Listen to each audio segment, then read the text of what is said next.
Hola, buenas tardes. Empezamos aquí la transmisión de la posmañanera de este 11 de febrero, martes 11 de febrero. No lo pudimos hacer en la mañana tempranito, pero aquí estamos con ustedes porque creo que vale la pena hacer un resumen y que ustedes lo escuchen, lo distribuyan, se informen más allá de lo que a veces pueden ustedes leer en las redes sociales.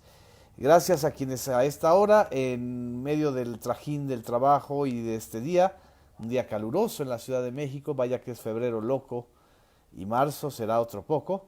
Les agradezco mucho que se estén aquí enlazando y conectando a esta transmisión de síntesis informativa. Gracias a Roberto Gutiérrez, Alejandro Noriega, Gabriel Villamil, a Yolanda Rodríguez, que nos está escuchando desde Hermosillo, Sonora, a Guido Feux, a Víctor Manuel Ayala desde Mazatlán, qué bueno que estás aquí, a Manuel CR desde Guadalajara, gracias Manuel, a Rubén Flores desde Tampico, en Tamaulipas, que también nos está escuchando, y a Ana Rosa Villamil también, muchas gracias, a Emanuel Ramírez, gracias, Gerardo Méndez, muchas gracias también por estar aquí.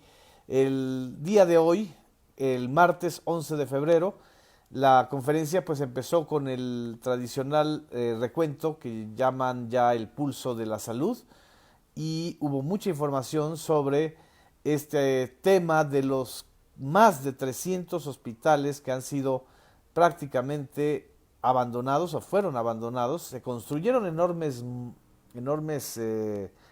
elefantes blancos, literal, con 5, 6, 8 pisos que nunca fueron equipados, que están en zonas como Tlaxiaco en Oaxaca, que se abordó en la conferencia matutina, y cuyo negocio no era dar la salud a los derechohabientes, en el caso del IMSS, o a la población abierta, en el caso del sector salud, sino hacer el negocio con los contratistas, justamente con aquellos que están pues vinculados a las empresas contratistas. Muchas gracias. Algunos me dicen que tienen problema de audio. Creo que sí se escucha bien. Si tienen algún problema me lo comentan. Fidel Basaldúa me está diciendo que pues me está escuchando en vivo y Guido Feus también. Espero que ahí en alguna de sus aplicaciones puedan poner el sonido. Estamos aquí transmitiendo en vivo. El tema de los hospitales pues abordó y tomó buena parte de la conferencia matutina. El presidente recordó que el plan de el INSABI es garantizar el derecho constitucional a la salud y explicó también que son cuatro las acciones fundamentales del sistema de salud: que no falten los medicamentos, que no falten los médicos y especialistas, y terminar, aquí está, las más de 300 obras inconclusas y mejorar la infraestructura en los hospitales. La corrupción llegó a los hospitales, por eso realmente la corrupción mata. Mata no solamente en el sentido metafórico del término, sino literal. Muchos mexicanos no tuvieron acceso a los sistemas de salud, aunque tuvieran un hospital enorme ahí en su comunidad, porque no tenían los servicios, porque a final de cuentas no estaban equipados y no había médicos. Este es el tema. Un hospital costaba de 300 a 500 millones de pesos. Por los negocios con los constructores acababan pagando 700 millones de pesos y simple y sencillamente se huachicoleaban el presupuesto público. Luego no había tampoco distribución de medicamentos. El desabasto que existió en estos enormes elefantes blancos nunca alteró a personajes de el periodismo como Carlos Loret, que fue mencionado hoy en la conferencia matutina, en una columna que escribe este martes, o que se publica este martes en el Universal. Loret, sin ninguna prueba o acreditación de lo que está diciendo, señala que se están comprando medicamentos en China y en la India que son piratas. De manera descarada, ya hay quienes defienden a las empresas farmacéuticas que han sido afectadas en sus viejos intereses y pactos de corrupción o pactos de monopolios o de cárteles. Esto no lo digo yo, no lo dice el presidente, no lo ha dicho tampoco solamente la oficial mayor de Hacienda Raquel Buenrostro en su momento, sino lo dijo también la Comisión Federal de Competencia Económica. Esta entidad que es autónoma y que no tiene nada que ver con la 4T, ahí no se vale mencionarla. El laboratorio PISA, precisamente que siempre es mencionado, fue sancionado por la Comisión Federal de Competencia por prácticas monopólicas. Entonces, se tergiversa la situación, porque si entonces se compran medicamentos en el exterior para resolver el desabasto, se trata de medicamentos piratas, se están afectando a la industria nacional. Pero cuando esa industria, o parte de esa industria, no toda la industria, hacía cochupos con el sector salud y no cumplía con el abasto de medicamentos, entonces pues no decía nada, a final de cuentas, ni quién meterse con ellos, porque era un pacto de silencio. Hablando de pactos de silencio, en la conferencia de hoy, el presidente Andrés Manuel López Obrador abordó el tema a pregunta expresa de una reportera precisamente de Canal 14, del Sistema Público de Radiodifusión. El presidente López Obrador habló del tema Ayotzinapa, mencionó y mostró que el viernes pasado, le envió una carta al fiscal general de la República, Alejandro Gertz Manero, y al presidente de la Suprema Corte de Justicia, Alejandro Saldívar Lelo de la Rea, para que se incorporaran a este esfuerzo, y él dijo es un asunto de Estado y no un crimen de Estado, un asunto de Estado resolver dónde están los 43 jóvenes desaparecidos desde 2014 y cuyo expediente y cuyos casos han generado un escándalo internacional, una conmoción nacional, precisamente por la forma deliberada de silenciar la verdad, de ocultar las evidencias, de mostrar una versión no solamente sádica, sino absolutamente fuera de la solidez jurídica que debe tener una versión como aquella que se conoció como la verdad histórica, que en realidad resultó ser una mentira histórica. Andrés Manuel López Obrador informó que los titulares de la Fiscalía General y la Suprema Corte de Justicia ya aceptaron esta invitación para reunirse cada mes con él y los padres de familia de Ayotzinapa. Y pues también ofreció a quienes tengan elementos y tengan información relacionada con la desaparición de los 43 estudiantes de Ayotzinapa, que quieran dar información, hablar, romper el pacto de silencio, tendrán las garantías de protección, de amnistía e incluso de recompensa económica para que informen. Esto fue lo que subrayó el presidente López Obrador a pregunta expresa, y creo que fue quizá el tema más relevante por el peso histórico de esta tragedia que no tiene más de 8 años, vamos a 6 años de la tragedia de Ayotzinapa, que marcó prácticamente el fin de un modelo de mentiras y de ocultamiento de los crímenes de lesa humanidad o de crímenes cometidos por los propios cuerpos del Estado mexicano. Esto creo que fue muy importante que se abordara en la conferencia matutina del día de hoy y que además se pudiera mostrar la carta. Aquí tengo una copia de la carta, nada más les leo los párrafos sustanciales. Dirigida a Gertz Manero, y el mismo texto fue dirigido también a el ministro de la Suprema Corte de Justicia y presidente de la misma, Alejandro Saldívar Lelo de la Rea.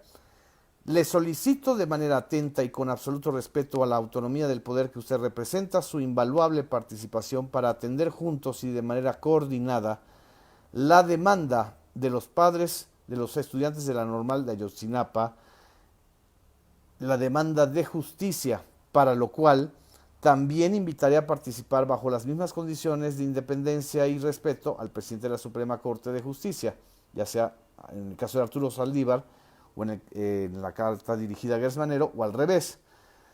Estoy convencido que si nos unimos, lograremos romper el pacto de silencio que ha perdurado por mucho tiempo y esclarecer lo acontecido, no prolongar la impunidad, hacer justicia y demostrar que somos auténticos representantes de un Estado social y democrático de derecho. Esta carta fue la que se leyó el día de hoy en la conferencia matutina y así lo mencionó Andrés Manuel López Obrador. Vamos a escuchar este audio. Nosotros Estado, aclarar lo que sucedió y actuar.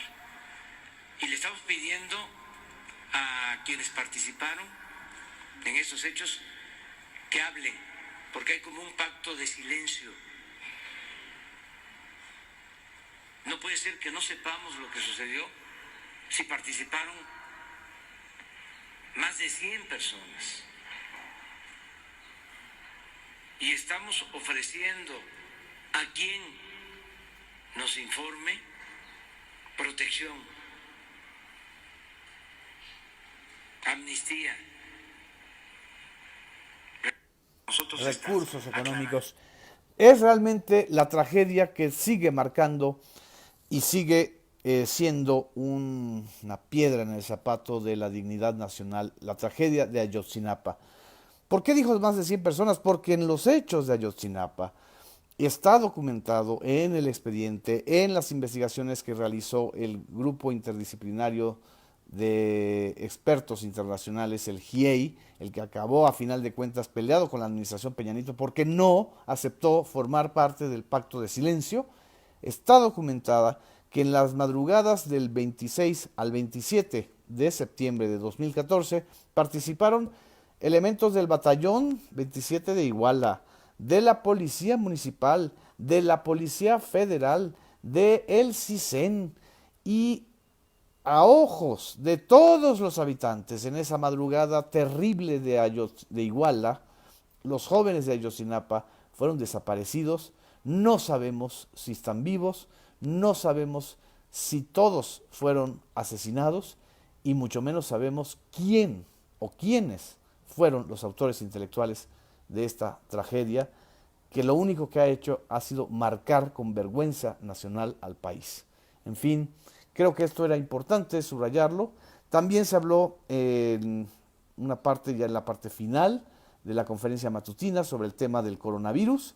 El subsecretario de Salud, Hugo López-Gatell, que ha sido constante en estas conferencias del Pulso de la Salud, informó que se está resolviendo el tema de la atención y que no necesitamos hospitales especiales, que ya tenemos infraestructura suficiente para enfrentar, por ejemplo, la influenza estacionaria, cuyas características son igual o más incluso graves que lo que podría ser el coronavirus. Así lo señaló también Hugo López-Gatell al hablar sobre este asunto de los medicamentos que supuestamente son piratas. Vamos a escuchar. Que especifica que en México se pueden importar medicamentos que no tengan registro sanitario siempre y cuando, y esto es lo que destacamos, siempre y cuando tengan registros sanitarios válidos por agencias reguladoras competentes. Estas agencias reguladoras, lo que quiere decir es esto: la Organización Mundial de la Salud clasifica, para los 190 y tantos estados miembros de la OMS, clasifica el nivel de capacidad que tienen en su agencia de regulación sanitaria, el equivalente de COFEPRIS en México. Y hay agencias que están en el máximo nivel, que es nivel 4, incluida COFEPRIS. Esas agencias, desde hace muchos años, no es algo de esta administración, desde hace por lo menos más de 10 años, tiene un acuerdo entre los países, tienen un acuerdo de reconocimiento mutuo de competencia técnica. Entonces, por ejemplo, la Agencia Europea de Medicamentos, la Agencia Australiana, la Agencia Suiza, la Agencia Canadiense, la FDA de Estados Unidos, la Administración de Fármacos y Alimentos, están en el más alto nivel. Y México ha estado con COFEPRIS en el más alto nivel. Eso permite... Es decir, Loretito, no son medicamentos piratas y lo único pirata, pues es desgraciadamente esa intención de tergiversar la información, de generar pánico.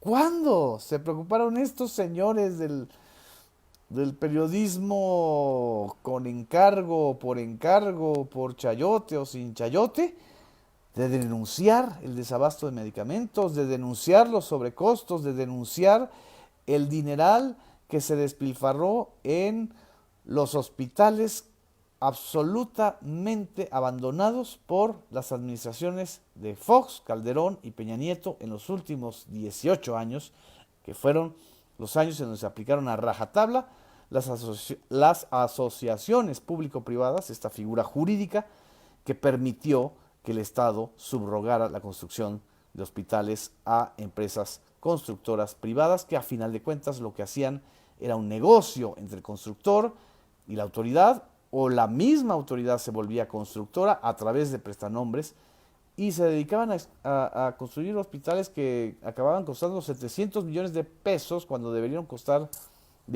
300 o 400 millones de pesos y no los equiparon.